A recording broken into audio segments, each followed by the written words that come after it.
C.S. 루이스가 쓴 스크루테이프의 편지라고 하는 책에는 마귀의 속성, 마귀의 성격, 마귀의 전략, 이런 것들이 아주 상세하게 기록이 되어 있습니다.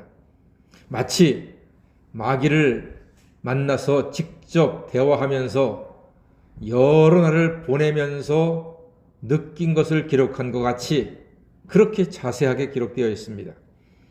그래서 한 기자가 질문했습니다. 선생님, 혹시 마귀를 만났습니까?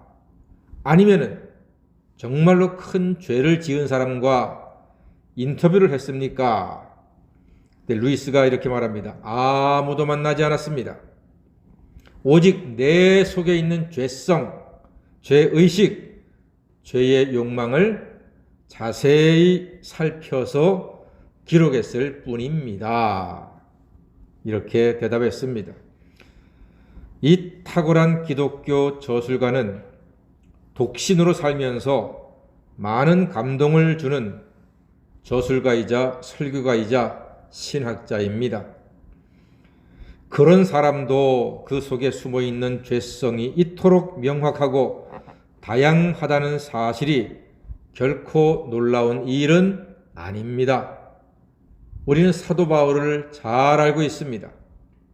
그는 성경을 13권이나 쓴 인류 역사상 가장 훌륭한 신학자이자 전도자이며 설교가입니다.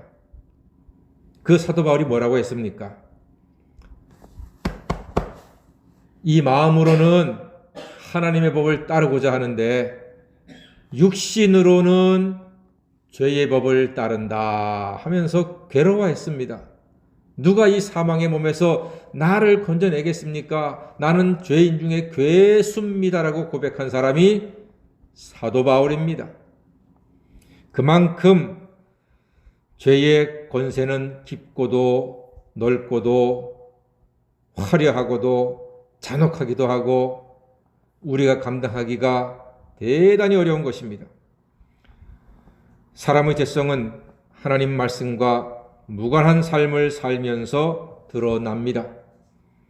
특히 하나님이 하지 말라, 가지 말라는 것을 기어코 하거나 가서 하나님을 아프게 하는 습성이 있습니다. 죄는 집요합니다. 하나님이 하지 말라는 것을 더 하려고 하는 못된 성질도 가지고 있습니다. 이 죄악의 힘은 사람들이 쉽게 여기고 간단히 처리할 수 있는 것이 결코 아닙니다. 아무도 죄 앞에서 나는 죄를 이겨, 나는 죄를 감당할 수 있어, 나는 죄 짓지 않아, 죄는 나에게 아무것도 아니야 라고 말할 수 있는 사람은 하나도 없습니다. 하나님은 예레미야를 통하여 애굽에 가지 말고 애굽의 군사와 경제도 의지하지 말라고 계속해서 말씀하셨습니다. 짐승도 그 정도 말하면요 들을 거예요. 그런데 이스라엘은 기어코 애굽으로 가서 하나님을 거역하고 하나님의 뜻을 배반했습니다. 이에 하나님께서는 그들을 징계하셨습니다. 그러면서 그들의 불순종을 계속해서 드러내십니다. 오늘 볼까요? 24절 말씀 보겠습니다. 예레미야 44장 24절 한번 읽어보겠습니다. 시작. 예레미야가 다시 모든 백성과 모든 여인에게 말하되 애굽 땅에서 사는 모든 유다 사람이여 여호와의 말씀을 들으라. 하나님이 굳이 애굽 땅에서 사는 모든 유다 사람이여 이렇게 말하는 이유는 하나님이 애굽 땅에 가라 했어요, 말라 했어요? 말라 했어요. 근데 너희들 굳이 애굽 땅 내려가지 않았느냐?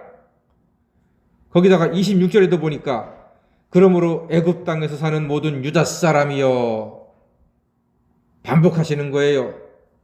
유다인들의 죄성을, 하나님을 거역함을, 하나님의 뜻을 배반함을 계속 일깨워주고 있습니다. 27절도 마찬가지입니다.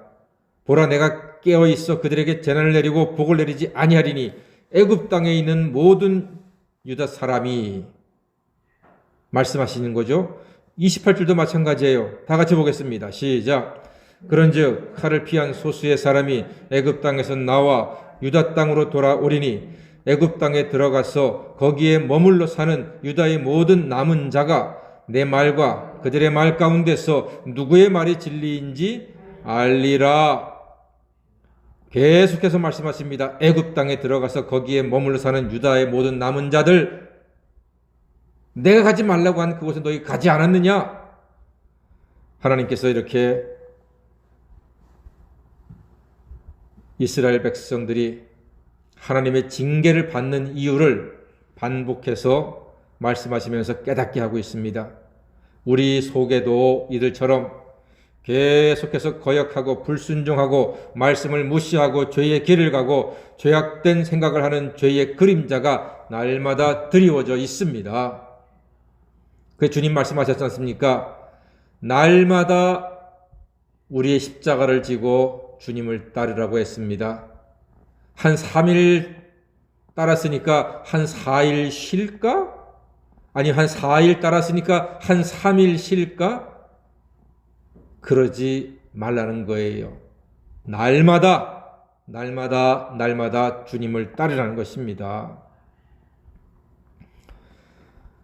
유다 사람들만의 이야기가 아닙니다. 바로 우리들의 모습입니다. 이상하게 하나님이 하지 말라는 것을 자주 하려고 합니다. 아담의 핏줄을 이어받은 결과입니다. 에덴 동산에 풍성한 먹거리를 하나님이 주셨고 딱 하나 동산 중앙에 생명나무를, 그 열매는 먹지 말라 했는데 그거를 따먹는단 말이에요. 그게 우리 죄성이, 하지 말라고 하는 거 하는데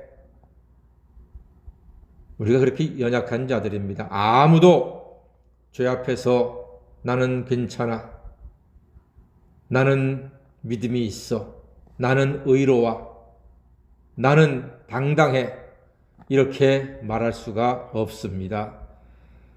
우리는 날마다 죄의 길을 회개하고 돌이키며 순종하기를 힘써야 합니다. 하나님 말씀은 반드시 이루어집니다. 29절 말씀 보니까요. 여호와의 말씀이니라. 내가 이곳에서 너희를 벌할 표징이 이것이라. 내가 너희에게 재난을 내리라 한 말이 반드시 이루어질 것을 그것으로 알게 하리라. 하나님께서 벌 주신다 하는 말씀은 반드시 이루어질 것이다. 내 말이 빈말이 아니다. 이렇게 강조하십니다.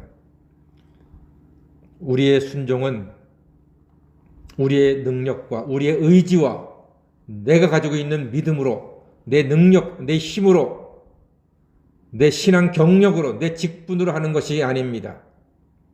그것으로는 결코 죄를 이길 수가 없습니다. 날마다 하나님의 독생자 예수를 믿어야 합니다. 예수의 십자가 권세와 그의 보혈의 능력을 믿고 의지할 때 죄를 이길 수가 있습니다. 죄가 우리를 괴롭혀도 이겨낼 수 있는 길은 딱 하나입니다. 그러므로 이제 그리스도 예수 안에 있는 자에게는 결코 정죄함이 없나니 이는 그리스도 예수 안에 있는 생명의 성령의 법이 죄와 사망의 법에서 우리를 영원토록 해방하여 주신 줄 믿습니다. 이것밖에는 길이 없습니다.